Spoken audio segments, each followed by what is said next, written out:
Skyrockets in flight, the afternoon is bright. But it's not afternoon delight. That doesn't even make sense. It's talking about skyrockets. It has to be doing with brightness. Alright, we'll check, but I'm almost 100% sure I'm right. Alright, how much time? Afternoon delight. Okay. Shalom! Eliyokim Cohen, Jews News Briefs. May 25th, 2011. The 21st day of ER. We're live from Jews News World Headquarters, and Hebrew Podcast is sponsoring the show. They were nice enough to extend my membership for free for 3 months because I lost all my files when my computer crashed. So as a thank you to them, I am letting them sponsor today's show for free. Ralph and I had a major disagreement after yesterday's show. He was not that happy that I didn't use him, so I promised him that one of the articles on today's show would be so nauseating that I would give him a cameo.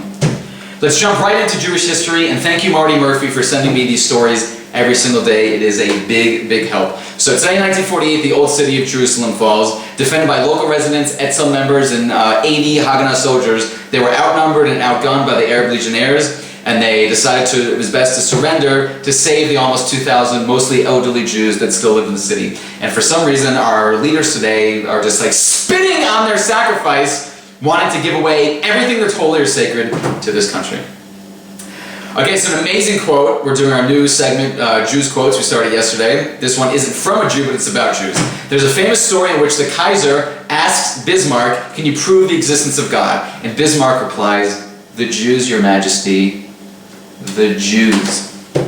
Why does a Gentile understand this? That the only way that we could possibly have survived this long, gone through what we've gone through, come back to the land that was promised to us, 4,000 years ago, is that there's a God. And speaking of God, I was walking back from shul this morning, synagogue, and I saw this turtle, and it was just like walking in the street, and I wanted to get hit. So I picked it up and I brought it back home with me, and I let it loose in my backyard. Have you ever looked at a turtle? How can you look at a turtle and just think that the word blew up from a dot, and like it came from monkeys? Just no offense, but you're an absolute idiot if this actually goes through your mind, if this makes sense to you. Go look at a turtle. That's my advice for today. Go look at a turtle. You'll see that there's a God. There's no other way that turtles can... It's in a shell. Alright, so some Torah tidbits before we start with our main story. We all know that in the Mishkan, in the desert around the Mishkan, the Jews were encamped. And there were 4 encampments and 3 tribes per encampment. So one of the encampments was Yisachar, Yehuda, and Zevulun. And they all became Torah scholars. Then another encampment where they were all bunched together was Shimon, Reuven, and the tribe of Gad. G-A-D, God. And nothing but disaster befell them. Which goes to show, be careful who you pick as your friends, the company that you keep. It all has an effect on you. If you want to hang out with lowlifes, you're probably going to be a lowlife. You want to hang out with moral people, it's going to rub off on you. Choose your company wisely. That is the Torah tidbit message of the day.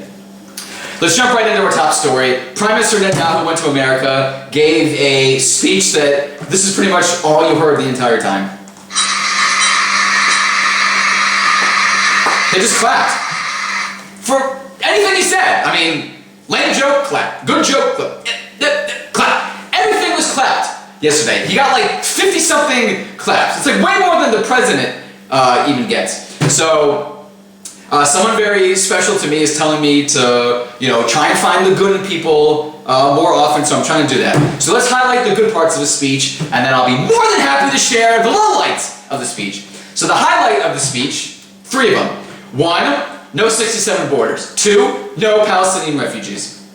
And 3, that we would be keeping the settlement blocks, and actually a 4th was that no dividing of Jerusalem. Okay, so before I go to the lowlights, and there were plenty, let me read to you my little Syrian document that I got from my secret fact-checking team. 1919, July 2nd, Damascus. We desire full and absolute political independence for Syria within the following boundaries. They're talking about independence from Britain. The boundaries went north to Syria, east to the Euphrates River, south to where Eilat is, and west to where the Mediterranean Sea is. You know what that encompasses now? Israel.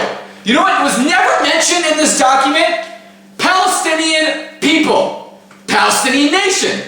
Palestinian anything. Want to know why?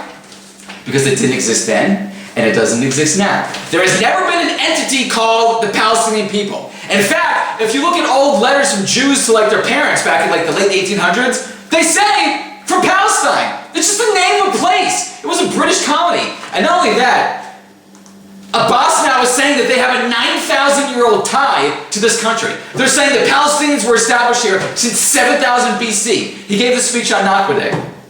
Do you have any idea what I just said? He said that they've been here for 9,000 years. The Jewish calendar is 5,771 years old. Judaism is the basis of Islam.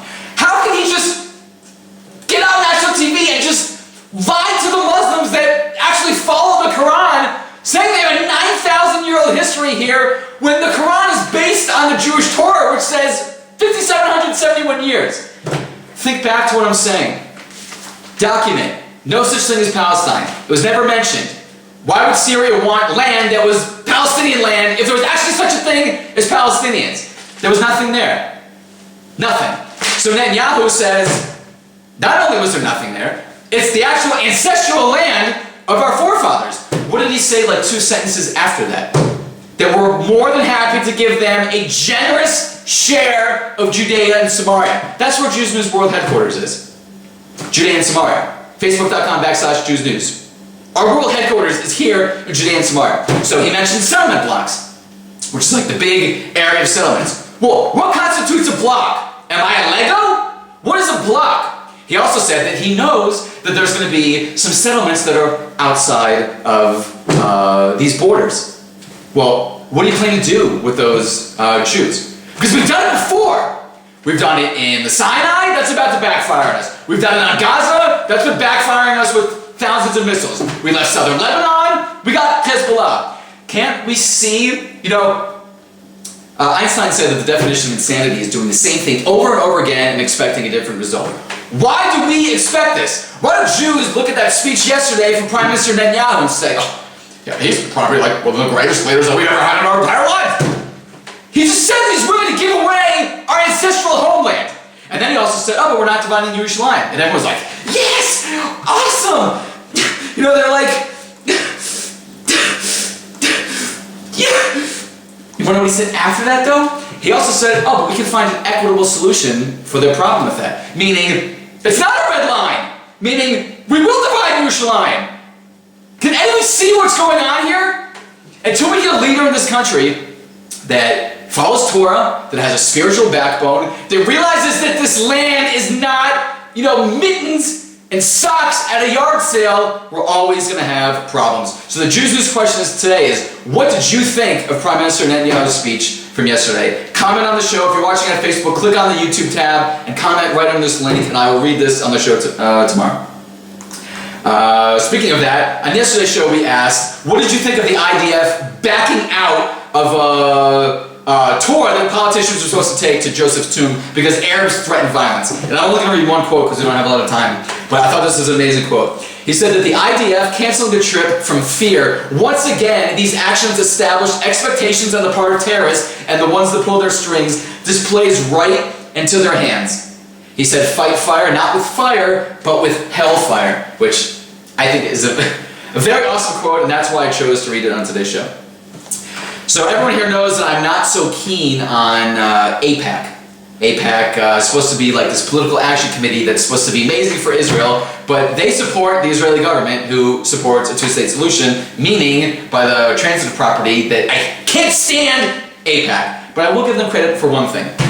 There was a woman that came and heckled Prime Minister Netanyahu yesterday, and AIPAC apparently, when they dragged her out, apparently roughed her up a little bit. This is what this woman yelled. She said that she yelled, stop the occupation! Then she said, stop the Israeli war crimes.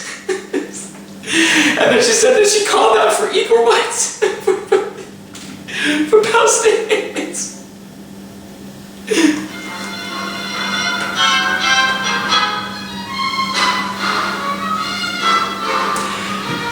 That is me playing my small violin, because this woman was actually Jewish. This was a Jewish woman that came and heckled the Jewish Prime Minister that was received, thunderous ovation from Congress. So AIPAC, thank you for knocking literally some sense into this complete delusional fool. Next on the show, an Austrian town revokes Hitler's honorary title. Hitler received this title in 1939. The year is now 2011. 72 years it took for them to revoke. Shalom? Hi, Yuma. You feel like you haven't talked to me in a while? It's called every day. You think I'm depressed? I'm not going to see a psychologist. Mom, just because I'm not married doesn't mean that I'm depressed. Can we talk about this later? No, I'm not going to see... You can email him, but I'm not going! Yeah. Okay, Emma, I love you. Where was I? It took 72 years for Austria to realize that giving an honorary title to Hitler might not be such a good idea. The Jews still live in these despicable European countries. That's what bothers me the most. You know, let's play a little Jew or not Jew. Matthew Broderick. Ferris Bueller. Is Ferris Bueller Jewish? Anyone? Anyone? Anyone? Ferris Bueller is Jewish. Matthew Broderick is Jewish. He's half Jewish. The only half that counts. His mother is Jewish. So Ferris Bueller is actually part of the tribe. Welcome, Ferris Bueller. Here's an amazing story, and save your Jewish nose jokes, please. A 109-year-old man in Haifa got a new nose at the Rambam Hospital. He's lived through 2 world wars, endless historical events, and 109 birthdays. He had a tumor on his nose, and they grafted like skin from his forehead, and he now has a new nose. This is like amazing. The 109-year-old guy gets a new nose. The things we do in Israel are just amazing sometimes. And speaking of not amazing, Ralph, male circumcision is again on the ballot to be banned in another California city. A few days ago I talked about San Francisco. Now there's another city, Santa Monica, now wants to ban circumcision. It is like they are just begging for an earthquake. Begging for an earthquake! You know, they sit on like one of the world's biggest fault lines, and they keep doing the most idiotic things. We all know that God says, I will bless those that bless you, and those that curse you will be cursed. We actually see this all over the world now. There was an ash cloud that came over England when England wanted us to take the Western Wall out of our travel brochures. It shut down travel there. It happened in Japan. Japan said they were going to quake-proof Iran reactors. 2 weeks later, Japan got a monster earthquake. So this guy says that he's part of the male genital mutilation bill. Oh, he's the president of MGM, which is male genital mutilation. He says that it cuts thousands of nerve endings, it's painful, and it's unnecessary, and it's comparable to the atrocities that we see in Sudan and Europe.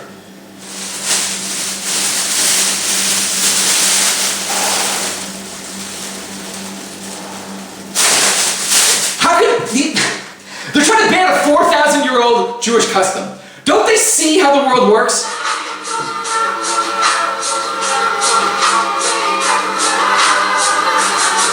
Why don't they see this? Why can't they see that they are just begging for one of the biggest earthquakes ever to rampage California? And then everyone's going to blame it on global warming and, you know, the atmosphere, and, people are throwing away their trash, just all these things. God does not like when you mess with Jewish customs, when you mess with the Jewish people. He always settles our scores for us. So California, and especially Jews that live in California, and everyone in America, wake up. There's a reason tornadoes are rampaging through your country. There's a reason why your economy is in the toilet. Wake up! You only have one homeland. Alright. Thought that was a good show. Please post this all over your Facebook, all over your Twitter. Comment. If you're watching on Facebook, please click the YouTube icon. Please comment on the show. The question is, what did you think of Prime Minister Netanyahu's speech? I'll read it on the air tomorrow. Please help us out. Our goal is 100,000 people, because remember, it is not news unless it's Jews news. Shalom.